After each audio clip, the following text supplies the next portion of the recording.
ભાત ખાનારાઓ માટે હાલ એક મોટી ખબર આવી રહી છે। દરેક ગુજરાતી તેની ગુજરાતી થાળીમાં રોટલી, દાળ, ભાત, શાક, છાશ, ફરસાણ તેમજ મીઠાઈ અને સલાડનો સમાવેશ થાય છે। ત્યારે આ દાળ સાથે જે સફેદ ભાતનો અનેક રીતે વાનગીઓ અને રસોઈમાં ઉપયોગમાં લેવાતા હોય છે, ત્યારે આ સફેદ ચોખાના ગેરફાયદા પણ છે।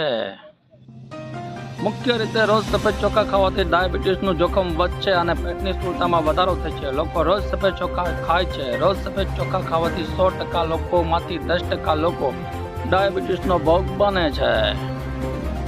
સફેદ ચોખાનું રોજ સેવન કરવાથી વિટામિન બીનું પ્રમાણ ધીમે ધીમે શરીરમાંથી ઘટી જાય છે, સાથે અપચા જેવી સમસ્યા ઊભી થાય છે। શરીરમાં કામ કરવામાં થાક લાગે છે। સફેદ ચોખામાં સ્ટાર્ચનું પ્રમાણ વધારે હોય છે અને સ્થૂળતા તરફથી દોરી જાય છે। સફેદ ચોખામાં ખનિજનું પ્રમાણ ઓછું હોવાથી અને શારીરિક કાર્યોમાં નુકસાન થાય છે અને શરીરમાં પણ થોડોક થાક લાગે છે।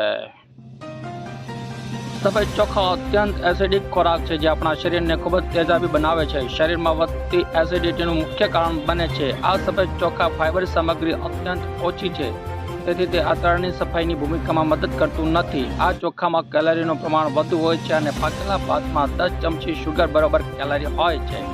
રોજ ચોખા ખાવાથી શરીરમાં ચુસ્તીની પણ અનુભૂતિ લાગે છે। આ ચોખામાં કાર્બોહાઈડ્રેટનું પ્રમાણ વધારે હોય છે, જેથી વજનમાં વધારો થાય છે। દરરોજ જો વ્યક્તિ ભાત ખાશે તો પોતાના શરીરની ગમે તેટલી કોશિશ કર્યા બાદ ઉતરતા વાર લાગે છે।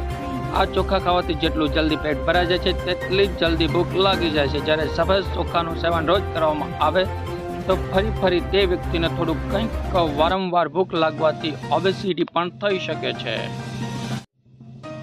તો મિત્રો, હાલ માટે આટલું જ। મળીશું નવી અપડેટ સાથે। જો તમને અમારા વિડીયો પસંદ આવતા હોય તો વિડીયોને લાઇક કરી દેજો, અમારી ચેનલને સબસ્ક્રાઇબ કરી બાજુના બેલ આઇકનને દબાવી દેજો, જેથી કરીને તમને આવા સમાચારની અપડેટ મળતી રહે।